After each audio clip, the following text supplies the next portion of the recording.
Si os queréis quedar, bienvenidos sois. Tengo a José Luis Orella al otro lado, pensé que teníamos problemas de conexión, pero me dicen que estaba ahí y que estaba esperando, así que desde aquí y desde ya, profesor de Historia Contemporánea en la Universidad CEU San Pablo, un gusto saludarte como siempre, buenas noches y disculpa. Nada, es un placer estar contigo. José Luis, mañana, día señalado en el calendario, pero es que la semana viene cargada. Mañana es ese día en el que Vladimir Putin pronuncia un discurso muy importante, aunque también se esperaba que lo fuera el de Stalingrado y aquello quedó deslucido. Yo no sé si mañana se habla de que podríamos ver cómo echa para atrás, cómo deroga o anula ese famoso acuerdo de Belavetza, el tratado que en teoría ponía fin a la URSS. ¿Crees que vamos a llegar a eso? Hombre, desde luego tiene que ofrecer algún tipo, desde luego, de resultado. Lo único que tiene es, desde luego, ese 20% de territorio ucraniano que todavía está bajo el control de las Fuerzas Armadas de la Federación Rusa, que fueron integradas en una ceremonia que desde luego pues a nivel propagandístico pues desarrollaron totalmente para considerarlas integradas igual que lo de Crimea, y que incluso pues bueno, ya desde la semana pasada se emitieron ya incluso modelos ya de mapas oficiales de la Federación Rusa, incluyendo desde luego todo ese pasillo terrestre y con los 4 territorios desde luego integrados de Ucrania, ¿no? Así que poco más se puede un poco comentar poco en ese aspecto, sino que desde luego considera que esa es su parte un poco de que puede más o menos todavía vender a la sociedad rusa, como podemos decir que ha merecido la pena la denominada operación especial, y desde luego aferrarse desde luego a esa línea de frente para que cuando la climatología permita y favorezca desde luego una intervención ucraniana con el nuevo armamento y con las decenas de miles de hombres que han recibido ese entrenamiento especial en Europa Occidental, bueno, pues no provoque, pues como sucedió la anterior vez, una ruptura del frente de Kharkov, sino que por la acumulación de armamento y desde luego con la llegada de esos centenares de miles de hombres que fueron movilizados y que han sido entrenados a costa del sacrificio masivo de los destacamentos Wagner, pues puedan frenar desde luego la ofensiva, paralizar, quedarse en un status quo, y entonces que queda un conflicto congelado y abierto desde luego a negociaciones, ¿no? Bueno, un conflicto congelado, abierto a negociaciones, eso es lo que también dice China, que ellos están trabajando por la parte de la paz y como gesto, primero en el discurso de mañana hay representación china, segundo en el discurso de Xi Jinping, se hace nada menos que el próximo 24. Ese sí que es aniversario de la guerra en cuanto a que fue el día de la propia invasión, no solo el de la orden del 21 que diera Putin. Así que, por más mensajes que esté mandando de paz China y de que no va a mandar armas, etcétera, que decía Josep Borrell hoy, el alto comisionado de Asuntos Exteriores de la Comisión Europea, que lo había hablado con China y que no le preocupaba esto, la realidad es que China sí parece también alineada del lado ruso para toda esta semana, por lo menos, en cuanto a gestos, y que si pasa esto que estás comentando, José Luis, ¿cómo quedan Moldavia o Georgia? Hombre, desde luego son dos países que están en unas situaciones muy delicadas, porque son dos países que han optado desde siempre, desde que se disolvió la Unión Soviética, a realizar su camino del desierto en dirección a la Unión Europea. Se han quedado desde luego fuera, están haciendo todas las posibilidades para mantenerse políticamente a nivel internacional separadas un poco de ese proceso de relaciones, de estrechar relaciones con Rusia, y muchas veces, pues bueno, los fracasos que están teniendo un poco en ese proceso, que desde luego no pueden aportar ningún tipo de éxito de esa política internacional proatlantista, ni están integrados en la OTAN, ni desde luego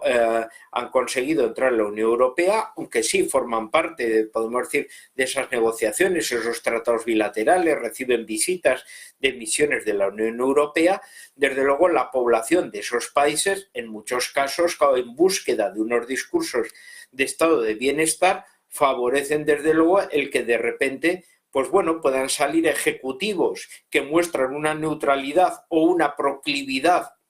a una cercanía hacia Rusia, especialmente para que levante la espita y puedan, desde luego, tener unos recursos, desde luego, petrolíferos y gasísticos muy necesarios para ellos, para su energía, para mantener, desde luego, sus economías y, desde luego, se encuentran en ese territorio de nadie, ¿no? Y, por lo tanto, en una situación muy delicada en todos estos aspectos, porque, claro, la sociedad ya no sabe en qué dirección ir, si confían en los cantos de sirena europeos o si siguen mirando hacia el Kremlin, ¿no? Por cierto, que a este respecto, una cuestión que llevo 3 días, desde que el sábado en la conferencia de seguridad de Múnich se dijo, 3 días queriendo preguntarle. La señora Frederiksen de Dinamarca hablaba justo de eso, del alto coste energético para Moldavia que tiene el vincularse a Europa. Y Sanna Marin, desde Finlandia, decía, bueno, nosotros nos metemos en la Unión Europea, queremos entrar, estamos bien, pero el problema es que hay que dar ayuda a Moldavia, hay que dar ayuda a Georgia, hay que meterse directamente porque, dijo Sanna Marin, esto es un fracaso de la Unión Europea previo a la invasión de Rusia de Ucrania. Es decir, como bien comenta usted, esto se podía haber solucionado si en vez de tener cierto clasismo en Europa hubiésemos aceptado los inconvenientes de sus economías para intentar retocarlas antes de que Vladimir Putin se metiera en este charco. Hombre, desde luego ahora son situaciones que ya son países que están en una periferia de tal modo que desde luego no creo que la Unión Europea esté planteándose absolutamente nada. Antes, desde luego, sí, porque eran países, desde luego, incluso pequeños, que a poco que se puedan desarrollar, desde luego, incluso unas campañas de promoción de esos países a nivel turístico, a nivel de promoción económica, pues bueno, es que estamos hablando de una república de Moldavia que oficialmente están en 3 millones y pico de habitantes y teniendo en cuenta que una parte de ellos ya están viviendo en la Unión Europea. O sea, son países, desde luego, que son muy acreedores de la población joven que, desde luego, ya ha optado definitivamente por su camino, que es vivir, desde luego, definitivamente en la Unión Europea y son parte de los que nos encontramos en las calles con pasaportes rumanos, pero que en realidad muchos de ellos son moldavos, ¿no? Y con los georgianos, pues pasa en parte también lo mismo en otras partes de Europa, ¿no? O sea, son países que viven un poco en esa periferia y que al no poder integrar sus juventudes ya han optado desde luego, definitivamente de integrarse ellos en la Unión Europea, pero quedándose sus países casi como barcos con los sectores de la tercera edad, podemos decir, al oliveo de las circunstancias que pueden ocurrir en el futuro.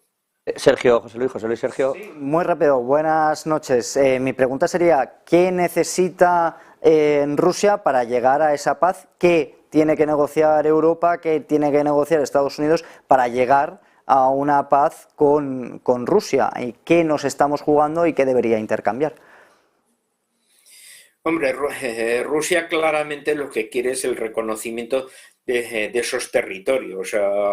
podemos ser ahora ya formando parte de la Federación Rusa. O sea, ya no estamos en la fase anterior de la cual se podía haber prefijado un sistema federal, unos reconocimientos de esas posiciones, etcétera. Ahora claramente lo que está ofreciendo a cambio de no usar o de ese, podemos decir, entre comillas, bluff del armamento nuclear en una escalada vertical, pues sería, bueno, ofrezco paz a cambio de territorios. Por otra parte, claro, el resto de los europeos está, bueno, y eso es fiable, podemos confiar en la palabra precisamente de un proceso de invasión cuando ya se había garantizado en el pasado las fronteras ucranianas con la entrega del armamento nuclear. Pero claro, también estamos un poco con las medidas de expansión de una OTAN que había prometido y que no cumplió. Aquí estamos con las dobles medidas que han tenido un poco por ambos lados. Por otra parte, Estados Unidos dejó desde luego transcurrir el conflicto, incluso ya con meses de antelación lo estaba casi preavisando y favoreciendo porque ha conseguido los objetivos que necesitaba. Una economía que desde luego estaba renqueante, pues desde luego ha conseguido una velocidad de crucero gracias al hacerse con el mercado gasístico, con el mercado armamentístico europeo, ¿no? De un mercado que desde luego estaba favoreciendo la propia autonomía europea y que ahora desde luego ha quedado completamente dependiente ya de Estados Unidos. Por lo tanto, también Estados Unidos tiene que desde luego buscar una salida porque sus objetivos económicos ya los tiene. No le está costando vidas humanas, eso es cierto, pero tampoco le conviene mantener un conflicto, desde luego, con un aumento, desde luego, del nivel de endeudamiento que pueda propiciar un cambio de mentalidad del electorado estadounidense. Tengamos en cuenta que históricamente Estados Unidos siempre ha entrado en las guerras mundiales con un presidente demócrata, pero que luego siempre han buscado un cierto aislacionismo votando un republicano.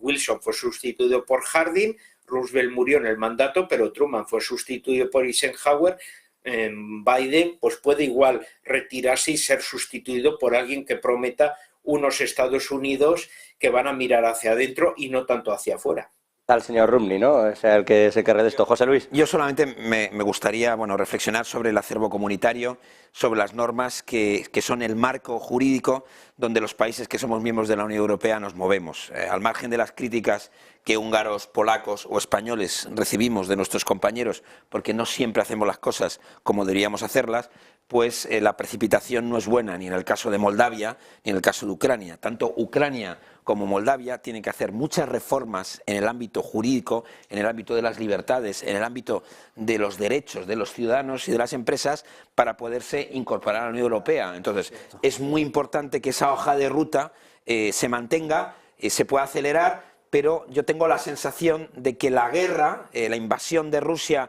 de Ucrania, está a veces haciéndonos perder que para ser miembro de la Unión Europea, que no para ser ayudado por la Unión Europea, debes de cumplir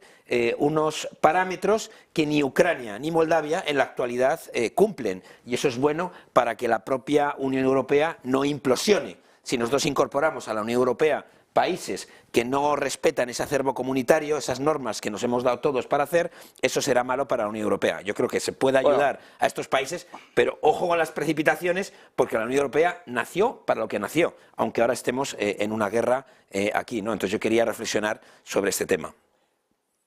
Luis, no sé si quiere decir algo. No, más o menos es un poco ese proceso de inercia. Según hemos visto aumentar la Unión Europea y agregando países, hemos visto también un poco ese proceso de integración, como todos los países, la formación, por ejemplo, incluso del propio grupo de Visegrado, fue para arroparse, para apoyarse todos ellos y conseguir de una manera más o menos hermanada esos niveles precisamente de democracia, de economía, para poder integrarse en el proceso europeo. Pero claro, según se va ampliando la comunidad, pues también se va planteando más esas dificultades también de gobierno, y vemos también que con las últimas incorporaciones de los países balcánicos surgían pues muchos de estos problemas de interrogantes, de cumplimiento de las medidas para entrar, y estos países que están más en la periferia, lógicamente lo tienen mucho más problemático en ese aspecto. Pero era un problema más de justicia, porque el problema económico, quiero recordaros que Grecia